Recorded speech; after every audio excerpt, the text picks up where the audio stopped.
Hi everybody, this is Denise at 4 Square Market Farm. And the loom is up. Well, it's been up for a while, but it was in the other room. And I did do something to prepare the other room, but not enough. So instead of going in there, heating it up on this cold November day, I just decided to take everything out and bring it in here. Really, so that I can have the computer playing the Chronicles of Narnia in the background. And so, well, I am unweaving. And you know what? We need to invent a term for unweaving because knitters have tink or they have frog. Weavers really need something. And you know what? I can't even remember what this is. Orlan, maybe. But anyway, it's some yarn that a lady gave me at a school. She had a lot of this really old stuff, and it was really good. And so I've made a shawl, well, kind of like a large scarf out of it before. Really loved it. And so this is supposed to be a really long scarf that I put on the warp. And you know what? The last one I made on the Ashford sample at Rigid Heddle Loom, and I'm just really not feeling this. I really want to get this project off my loom. It's been on here maybe almost a year. And so I thought maybe I'd just cut it off and all that kind of stuff. And I just don't really like to waste yarn. I know people say, oh, it's just yarn. And this is not my handspun. But I just hate the waste yarn. So I've been trying to figure out the best possible way to get this guy off the loom. And I was going to try to preserve it and all that kind of stuff. But I really just want it off the loom. So I'm just going to take apart, take this off of the cloth beam, just pull the warp threads out.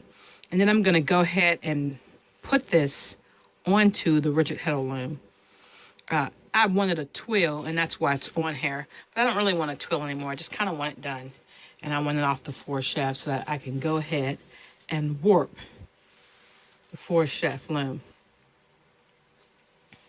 Now, if you haven't seen the video I made when I first got this loom, which was about 2 years ago. This is a Handspun Yarns 22-inch folding loom, and got it from a friend who I'm forever thankful for.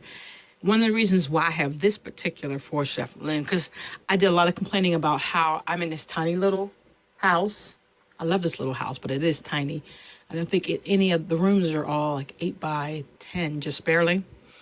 And with the computer up there and the shelves on the side, doesn't really give a lot of room for a footprint for a 4 shaft loom. And so when my wonderful friend had this little guy, and it folds up and I can just kind of, stash it somewhere, which is great. That way I'll have some kind of walking room or spinning room or whatever. And so I love this little loom. It's perfect for that sort of thing. It's not very heavy duty, so you have to be careful. If you're going to try to weave something like a light rug or something like that. So it's not really heavy-duty rug loom. Sorry about that. But it's wonderful. And if I was traveling, this would be a great loom to go with because it needs very little room as far as storage. Okay, so I'm going to go ahead and take this off the loom. I thought maybe today I'd finish it, but just looking at it, I don't really want it on the 4 shaft anymore. So I'm just going to take it off. And then I'll be back. I'm going to warp up the Handspun Jacob. Oh, so now it's off the loom. And I am warping with the Jacob. It's been a long time waiting. I'm not going to bore you with going through the entire warping process. Not at all, because this is going to take the better part of the day for today. But right now I'm just threading it through the reed there. And then normally what I would do is lean over top of this thing, thread it through the heddles, and then tie it onto the back beam. But the Handspun 4 shaft is actually designed that the back beam lays down flat. And then I can sit behind the loom and pull it through the heddles and warp the back beam. But as you can see, the desk is right there. So it's not like I have a whole lot of room to sit back there. So I'm going to go ahead and just push it forward to up where I'm at now. and then go ahead and sit behind there and just try it out the way that it was designed to work. And then probably by tomorrow afternoon, I should be weaving. I don't have any type of threading pattern or tie-up plan or anything because although I do have the Ann Dixon book, I really haven't done any of the patterns. I kind of looked at them and I was like, ah, wow. So I haven't really done any of those yet. And right now I'm just working with twill. This is a 1/3 twill. Well, yeah, I was trying to decide if I was going to do a point twill, but for this one, it's just going to be a 1/3 twill. And it doesn't even matter what order these threads go in there. I kind of did some kind of order when I was warping, making the warp, but that's only because I had some of this striped yarn. I'm not even sure how this guy right here, the barber pole, because I spun the white by itself, then I spun the brown by itself. But some of this was barber pole, and I didn't want it, the color of barber poling the pool in any one particular place on the fabric. And so I kind of spread it to different locations on the fabric. And that's about all I really did for patterning. And then I'm pretty sure I had more brown than I had white, because I always have more. These are two separate fleeces. I never have one Jacob fleece where it's enough brown and white for me to really mix and get a good gray or to get the kind of pattern. So I did the brown, and then I did the white, and then the barber pole. So I have more of the brown than anything. And so that was what I warped first, the most warp threads for the brown, and then slightly less for the white. So that's pretty much the only thing going on here, but there's no particular pattern that these yarns should go in, just really those groupings. I'm about halfway done with the warping, and I'm really sorry, you have to forgive me. The moment I start talking, all the dogs jump up and they want to be recognized. And so I thought I'd share with you how I store my warps. Whenever I've spun up a bunch of stuff, I like to try to warp up as many projects as possible and store the warps, because since I'm in such a limited space, that means that the warping board takes up a lot of space, and it has to hang on the wall. And I don't particularly like standing around warping, and that's probably what I should do. So I take it off, and I generally set it on the table or I set it on the bed. And so when I'm in that position, I want to warp as much as possible. And so I warp them up, and I chain up the warps, and I store them in these big plastic bags, sometimes small plastic bags, depends on how big the warp is. And generally, there's a warp plan inside the bag. This one in particular, there wasn't, because I'm just kind of freeing it. But for some of the other ones, there's a whole warp plan drawn up, and it's inside the bag. I made a post about it on my blog called The Warping Closet. I haven't made a video about it, and maybe I will. And that's basically how I have all this little pre-packaged warps all over the place. And I don't know, I might do myself a favor, and you know how they have the Saori warps. You can buy them and they're already rolled. I might start rolling my warps on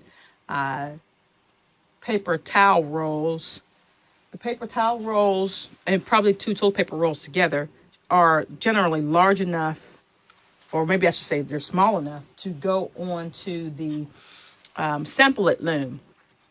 For this guy, I need something longer, like the rolls from all this insane Christmas paper we have stored at the church, so I could always use those.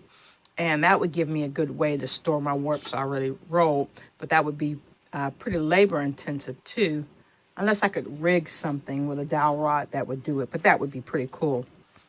So this is where I'm at now, and hopefully by the end of this day, because it's pretty much 10 o'clock in the morning here, by the end of this day, I should have this thing warped, if I don't take too many breaks, and ready to weave.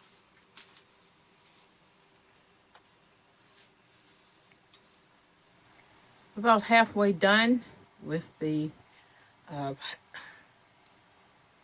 warping here. Still have to do the other half of the heddles, and then warp on the back beam. I don't know about any other weaver, but warping is always the hardest part of the process for me. Even on a rigid heddle, I can't say I really enjoy warping. Just got to kind of push my way through this and take plenty of breaks. And it's getting late into the afternoon, so hopefully I plan to be done before bedtime. So here I am. And I realized that after I had warped and tied on to the cloth beam, tied onto the back and all that I have a few heddles here that are turned in the wrong direction. So they're snagging my warp just a bit. And then there's this section right here, which this was not the original that I spun for this particular spin. And I'm kind of wishing I had not included it. But it was just a little leftover. And it didn't look quite so bulky when I warped it. And now I'm like, oh. So it's catching in the heddles. So I just have to know next time, pay more attention. I probably was halfway asleep. And I know I was halfway asleep because when I did this side of the warp and this side of the warp, this side was about 12 inches longer than this side was. So I was like, oh, I don't even know what I was thinking. When I warped, I was probably watching Walker, Texas Ranger late at night and probably should have been in bed. But anyway, this is about right. And it's not very tight. Wait till you see what happens after it's washed and full and how well this will tighten up. It's pretty much what it looks like on the loom.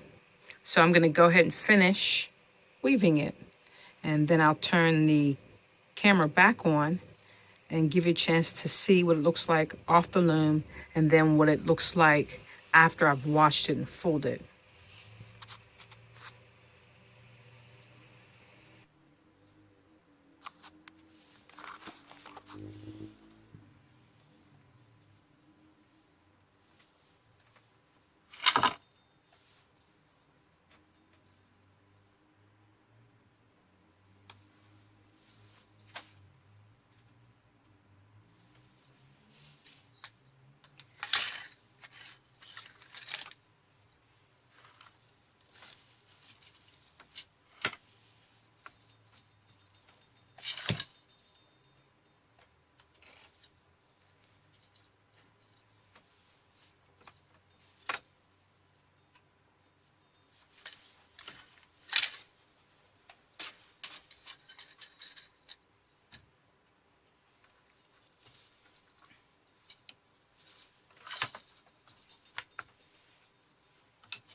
So we ask, why handmade?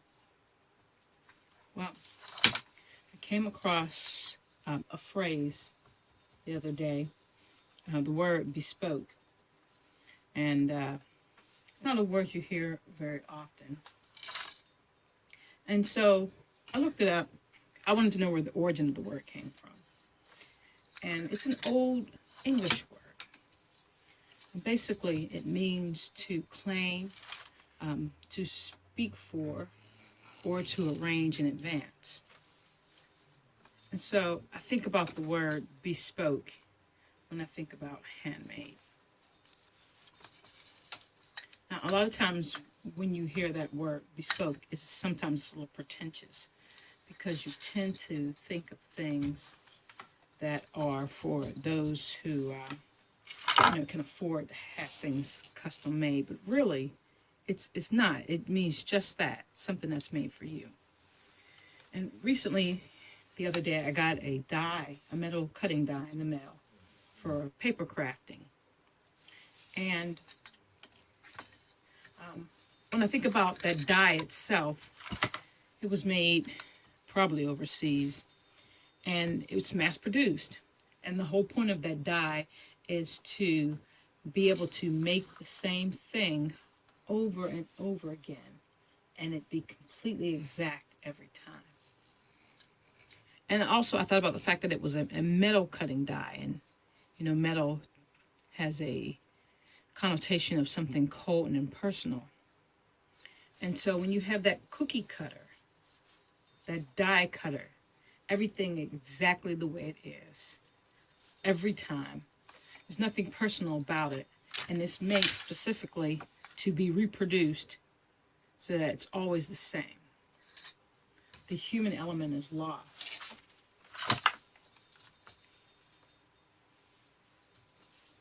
But when something is bespoke or something is handmade, it's catered towards a particular individual. There's a bit of personality in everything that the maker does.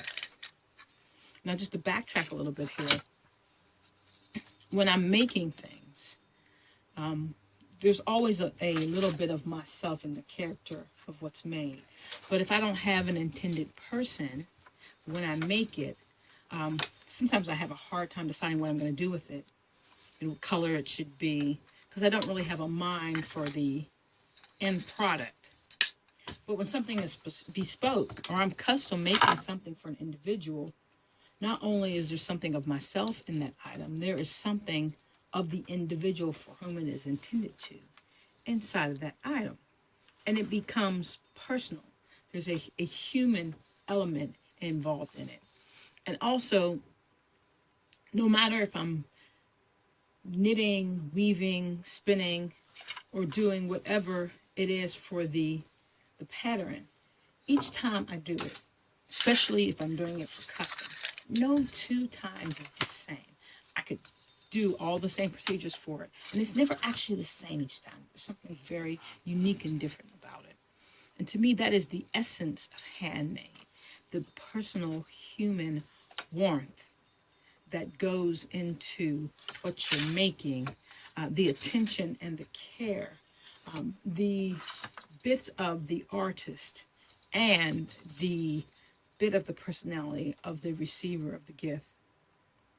And that's what makes handmade genuine. That's what draws me to it.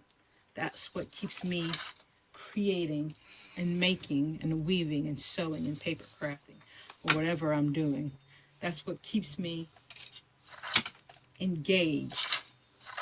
That's why I love handmade.